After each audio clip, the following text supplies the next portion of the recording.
नमस्कार, बहुत स्वागत है आपका। मैं हूं अरविंद त्रिवेदी, आप देख रहे हैं SKI मीडिया। हमारे साथ हैं देवास के विधायक गायत्री राजे पवार साहब। आपका बहुत बहुत स्वागत है SKI मीडिया में। धन्यवाद। राजे, सवाल की शुरुआत यहीं से है कि महाराज तुकोजीराव पवार देवास में महाराज साहब के नाम से जन जन में वो जाने जाते थे और एक भावनात्मक लगाव था, लेकिन कहते थे वो फकीर बादशाह हैं। वो इस तरह की एक छवि जनता आज भी कहती है और याद करती है। लेकिन अब वो बहुत लंबा कार्यकाल उन्होंने निकाला मंत्री के रूप में भी, और फिर देवास, और वो आप ऐसी परिस्थितियों में जनता के बीच में आई, तब बहुत भावनात्मक रूप से भी बहुत संबल होना था आपको और जनता के बीच काम भी करना था। तो वो दौर बताइए थोड़ा सा, कैसे आपने अपने आप को इस धारा में ठीक तरह से चलायमान रखा? फिर जी, वो वक्त ऐसा था कि स्वर्गीय महाराज साहब हमारे बीच में नहीं रहे, और महाराज साहब चले जाएंगे और उसके बाद जिम्मेदारी मेरे कंधों पे आ जाएगी, ये कभी मैंने सोचा नहीं था। जी। राजनीति में प्रवेश करना पड़ेगा, ये तो कभी भी सपने में भी नहीं सोचा था, पर वक्त ऐसा आया कि आना पड़ा। और मैं उनमें से हूँ कि कभी मैं चुनौतियों से नहीं डरी। जी। हर चुनौतियों को मैंने फेस किया है और उस पर काबू भी पाया है। जी। तो जब ऐसी चुनौती आई कि महाराज नहीं रहे, बच्चे छोटे थे, और मुझे माननीय शिवराज सिंह जी ने बोला कि आपको कमान संभालनी है, तो मैं आई आगे। और सच बोलूं तो केवल मेरी हिम्मत ही नहीं थी, वो जो महाराज के पूरी टीम थी, राजनीतिक टीम थी, जो साथीगण थे जिनके साथ उन्होंने इतने सालों तक राजनीति की और जो उनके साथ सुख दुख में खड़े रहे, उन लोगों का जो सहयोग और समर्थन मुझे मिला, वो मुझे संबल दिया कि मैं चुनाव लड़ूं और इस क्षेत्र में उतरूं। हम कहते हैं अक्सर कि राजनीति बड़ी निष्ठुर होती है, उसमें कई जगह गिव एंड टेक की दुनिया चलती है। इन सब चीज़ों के बीच में गृहिणी जो पहले कभी रही हो, बोलना और अचानक चीज़ें सामने आ जाना, तो उसको कैसे फेस किया फिर आपने? अरविंद जी, मैं अभी जब अगर याद करने जाती हूँ कि क्या चुनौतियाँ आई थी, तो मुझे चुनौती याद नहीं आती जी। कोई डिफ़िकल्टीज ही याद नहीं आ रही है। हर चीज़ बहुत आसानी से होती गई। हमारे माननीय शिवराज सिंह जी जो हमारे मुख्यमंत्री हैं, उन्होंने एक बड़े भाई बनकर हमेशा से सिर पर हाथ रखा जी। कुछ भी उनके सामने मांगने गई, समस्या लेके गए, उसका तुरंत निदान किया उन्होंने, निराकरण किया। तो एक कॉन्फिडेंस था कि वो बैठे हैं ऊपर। मतलब कुल मिला के देवास के लिए तो बहुत अच्छी बात है कि CM का सीधा हाथ हो, तो देवास की जनता की उम्मीदें भी बढ़ जाती हैं। बिल्कुल। आपसे भी उम्मीदें बढ़ जाती है और शिवराज सिंह जी से भी उम्मीद बढ़ जाती है। तो उसका जो सबसे बड़ा फल कहना चाहिए देवास को, आपको क्या लगता है क्या मिला? कि आपने इधर मांगा, उधर मिला, और इधर देवास का जैसे औद्योगिक क्षेत्र बनाने की हम बात करें, उस दिशा में बेरोजगारी खत्म करने की बात करें। देखिए, इन 7-8 सालों में जब से मैं इस क्षेत्र में उतरी हूँ, माननीय मुख्यमंत्री से जो मांगा उन्होंने दिया, और उसी का नतीजा है कि आज देवास में विकास अपने चरम पर है। इतना विकास हो रहा है हर क्षेत्र में। हर क्षेत्र में आप देखिए, छोटी छोटी योजनाओं का क्रियान्वयन हो तो उसमें देवास आगे है। अगर हम बोलें तो हमारे प्रशासनिक अधिकारियों को हमें जिस तरह से वर्किंग चाहिए उनका लाने की जिम्मेदारी हो। आप बोलें तो इंडस्ट्रियल एरिया, आप सड़कें, बिजली, पानी, छोटी छोटी मूलभूत सुविधाओं से वंचित देवास को आज हमने एक परिपूर्ण देवास बनाकर रखा हुआ है। उसके बाद ग्रामीण हो तो ग्रामीण में मेरे हर एक गांव में नर्मदा का पानी पहुंचेगा। ये योजना देवास नहीं आ सकती थी, क्योंकि हमारे जो कांग्रेस शासन 15 महीने का आया था, उसमें देवास तो कहीं पर भी नहीं था इसमें। उसके बाद माननीय मुख्यमंत्री जी जैसे ही फिर से मुख्यमंत्री बने, मैंने जाकर जिद की कि देवास को उसमें जोड़ना है, कैसे भी करें देवास को जोड़ना है इस योजना, क्योंकि मुझे मालूम था इसके बाद ऐसी कोई योजना नहीं आने वाली है जिसमें हमें खेत पे पानी, सिंचाई का पानी मिलेगा। जिद की और उसका नतीजा है कि CM साहब ने इस देवास को जोड़ा, और आज मेरे पूरे 74 गांव में सिंचाई की योजना पहुंच गई है। देवास एक ऐसा शहर है जिसने पानी की कमी को झेला है, परेशान झेला है और बहुत ही विकट परिस्थिति को देखा है। लड़ाई झगड़ों का कारण बना। पानी की महत्वता देवास से ज़्यादा कोई नहीं जान सकता। तो पानी के क्षेत्र में हमने काम किया है। आज लोगों को घर में रोज पानी मिल रहा है और आगे भी करेंगे, ताकि गांव में भी नल खोलो, टोटी से पानी हर गृहिणी को मिल सके, इसके लिए काम चल रहा है। बिल्कुल। अब चलते हैं, आपने जैसा भी कहा कि 15 महीने कांग्रेस का शासन था और देवास कहीं दिखाई नहीं दिया, लेकिन देवास के नेता दिखा रहे हैं कि हम 15 महीने कहाँ थे। उनका ये कहना है कि जैसे कि अभी आप नितिन गडकरी जी से मिली और अभी आपने पूरी बात पब्लिक डोमेन में है कि आपने एक 4 लेन के लिए भी वहाँ पे बात कही है और अन्य बातें भी सामने रखी हैं। एक बस पोर्ट है, तो जिस तरह से एयरपोर्ट होते हैं वैसे बस पोर्ट होंगे, अत्याधुनिक सुविधा युक्त बस स्टैंड आप बोल सकते हैं। हाँ। तो जैसे एयरपोर्ट्स होते हैं उसी लेवल के बस पोर्ट्स हैं ये, और ये बड़ी बड़ी सिटीज़ में गडकरी जी देने का काम कर रहे हैं। उसकी मैंने मांग की देवास के लिए, इंदौर में भी नहीं आया है अभी। हमने देवास में मांगा है और उन्होंने बोल दिया है कि ये 100% आपको मिलेगा। तो बस पोर्ट मांगा है, 4 लेन, रसूलपुर पर ओवरब्रिज, और ये सब चीज़ें तो एक्सपेक्टेड थी मांगना, पर एक ये बस पोर्ट का भी आना एक बहुत ही अच्छी बात होगी देवास के लिए। बस पोर्ट मांगने के पीछे कारण क्या है राजा आपका? क्यों बस पोर्ट हमारे देवास के लिए ज़रूरी है? औद्योगिक क्षेत्र को ध्यान में रखते हुए ये बात कही गई है? केवल औद्योगिक क्षेत्र या ज़रूरत के लिए नहीं, ये देवास अब एक विकसित देवास बन रहा है, तो क्यों सारी आधुनिक व्यवस्थाएं ना हो देवास में? हम एक एक करके ऐसे ही एक एक आधुनिक व्यवस्थाएं लाएंगे देवास में, तभी हम इसे पूर्ण तरह से विकसित बता पाएंगे। तो अगर मुझे बस पोर्ट ये मंत्री जी दे सकते हैं तो मैं उनसे बस पोर्ट लूँगी, दूसरी व्यवस्था मुझे कोई दूसरे मंत्री दे सकते हैं मैं उनसे वो लूँगी।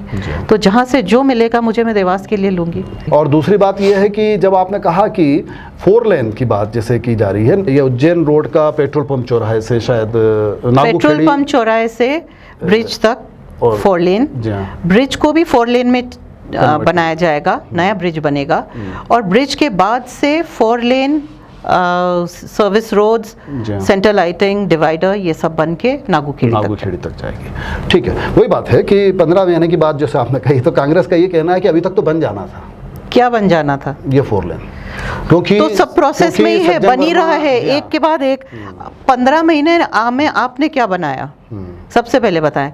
हमारा विकास तो रुक ही नहीं रहा है, हम एक काम कंप्लीट करें उससे पहले हमारा दूसरा चालू हो जाता है। और उनका कहना है कि अगस्त 2020 में हमने एक सांसद को दिया था, पत्र दिया था, जिसमें ये कहा गया था कि सज्जन सिंह वर्मा जो PWD मिनिस्टर थे, उन्होंने इसको एक जो इसको कन्वर्ट किया था, जो स्टेट हाईवे था, उसको फिर NHAI के तौर पर उसको मंजूर करवा के, तो उन्होंने इस कार्य को पूरी तरह से एक तरह से अंतिम मोड़ तक लेके वो चले गए, ऐसा कांग्रेस का कहना है।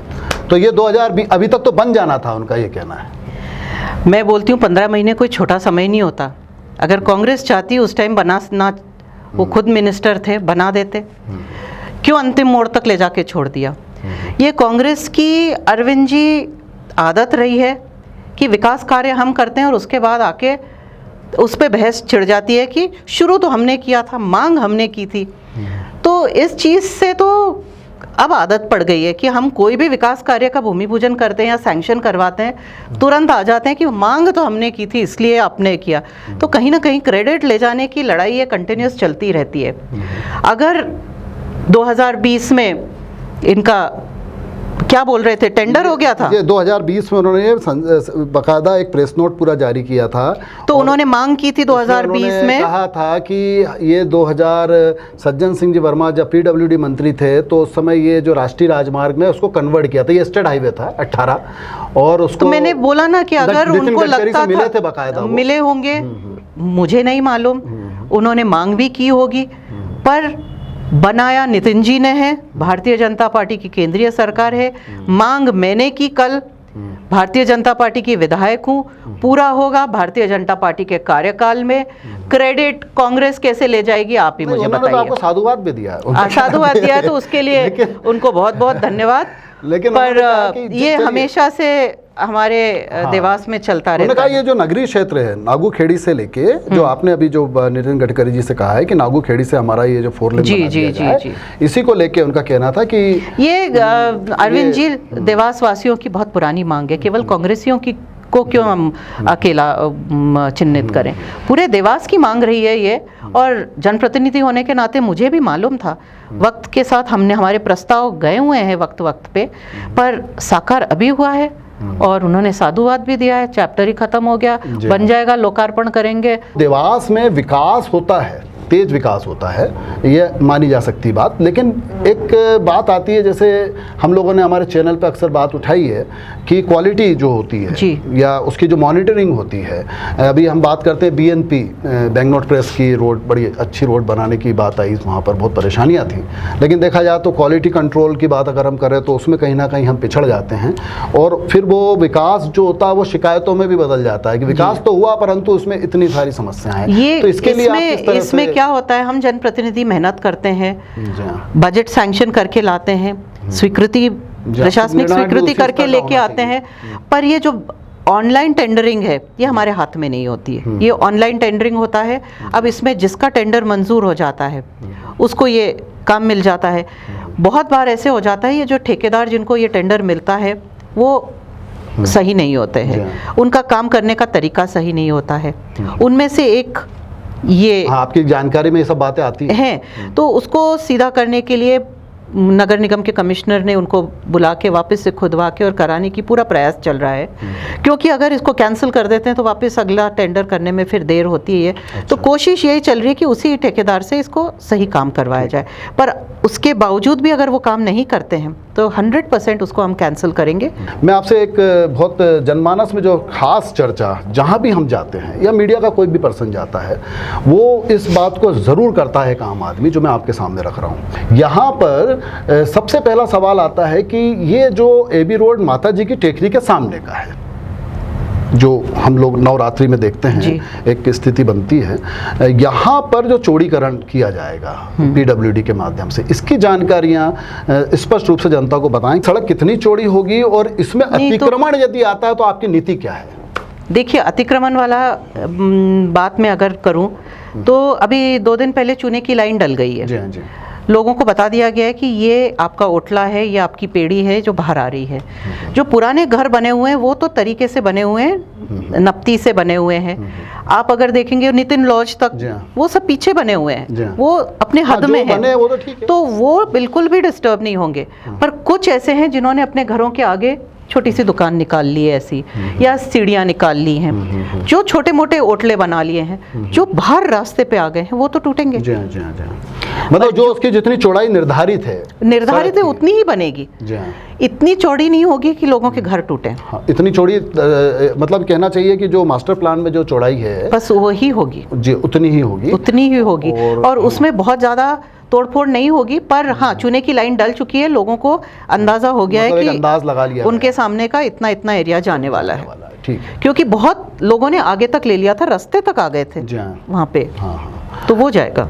लेकिन इसमें एक दूसरी बात कि क्या अंदर की सड़कों को भी हमको सुधार की जरूरत पड़ेगी, क्योंकि जितनी गलियां हैं अगर आप गिनती शुरू करें तो खत्म नहीं होती।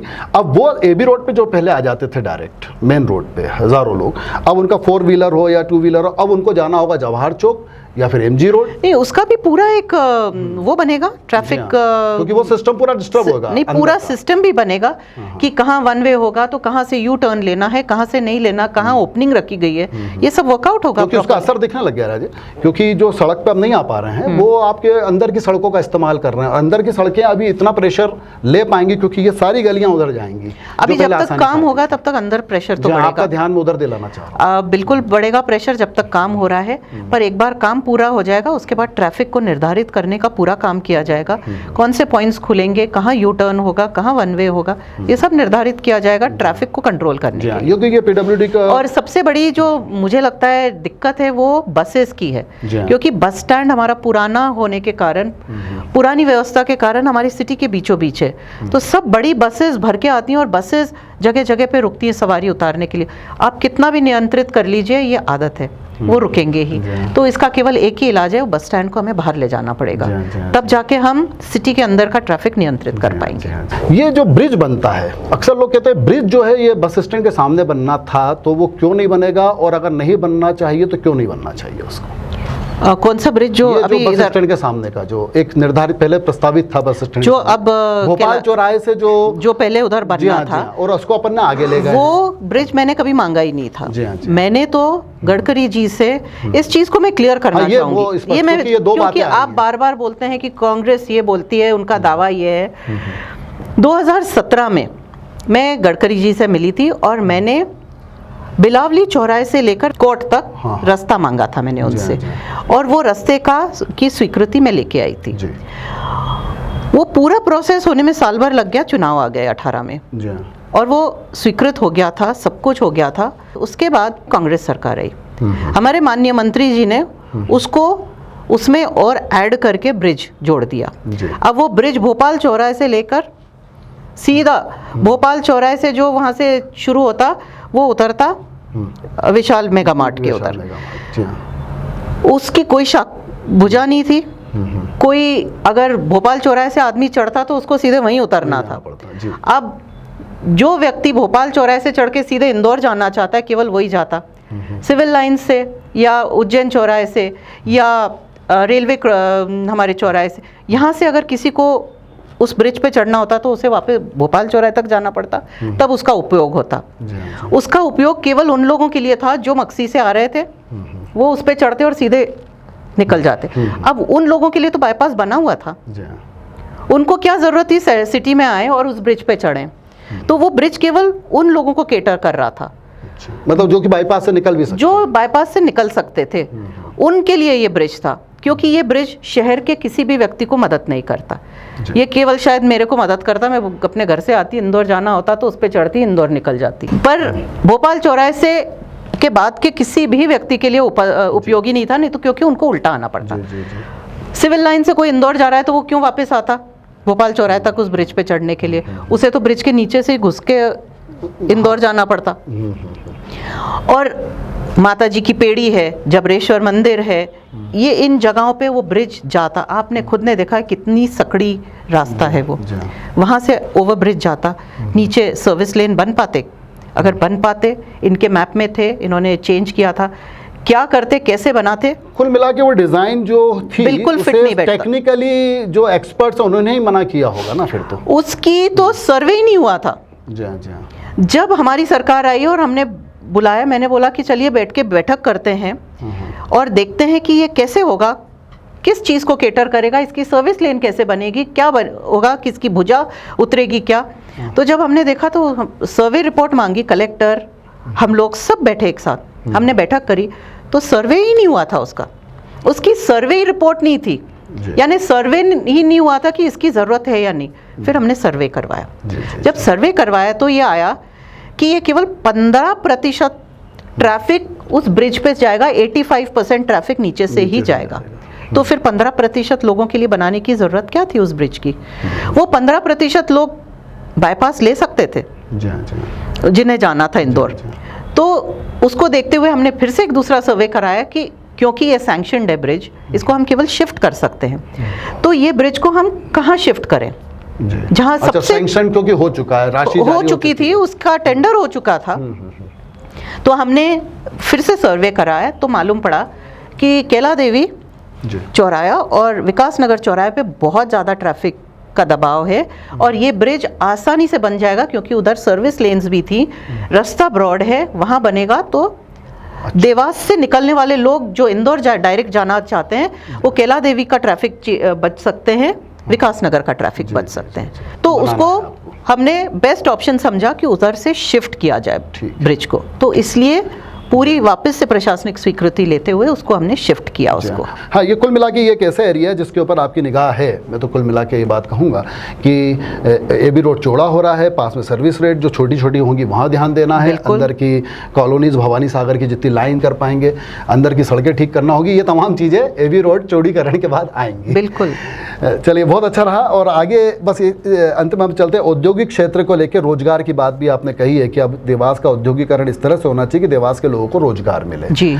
इसको लेके आपकी जो उसके लिए देखिए, हमारा औद्योगिक क्षेत्र एक पहला औद्योगिक क्षेत्र था जो सेटअप हुआ था, पर पानी, बिजली और रास्तों की कमी के कारण ये यहाँ से धीरे धीरे खत्म होने जा रहा था। फिर उसके बाद वापस से शिवराज सरकार आए माननीय शिवराज सिंह जी के नेतृत्व में ये मूलभूत सुविधा हमने फिर से उपलब्ध कराई। जी। महाराज साहब ने बहुत प्रयास किए और उसके बाद हमने इसको स्टेबलाइज किया। जी। और आज की स्थिति ऐसी है कि उन सबके पास उपरोक्त बिजली है, पानी है, सड़कें अच्छी बनी हुई हैं और अब कंफर्टेबल हो गए बिजनेस। तो अब हमने देखा कि प्रीतमपुर में भी लैंड पूलिंग के तर्ज पे नया औद्योगिक क्षेत्र डेवलप हुआ है, बहुत ही सफल है। उसी को लेकर हम देवास में आए हैं और देवास में उसी को चिन्हित करके अब विस्तारित औद्योगिक क्षेत्र का विस्तारीकरण होने जा रहा है और उससे देवास की जनता को ही लाभ मिलेगा, यहाँ के लोगों को रोजगार मिलेगा। बड़ी कंपनीज जब आती हैं तो देवास में उनका CSR फंड भी मिलता है। आप देखिए हमारे स्पोर्ट्स पार्क बनकर तैयार हैं। तो कुल मिलाकर हम उम्मीद करते हैं कि और बड़ी कंपनियां भी आएंगी, बिल्कुल आएंगी, बिल्कुल आएंगी। यहाँ पे और आप, मैं फिर से दोहराऊंगी इस बात को, 2 साल में तो आप देवास को एक नए स्वरूप में पाएंगे। आपने अपने विचार व्यक्त किए, तमाम बातों को हमने छुआ और विकास की बात हुई है। निकट भविष्य में भी इस तरह की जब भी मुद्दे जनता के आएंगे, हम आपसे निवेदन करेंगे कि आप उसका SKI मीडिया के माध्यम से जवाब दें। बिल्कुल, धन्यवाद, धन्यवाद, धन्यवाद।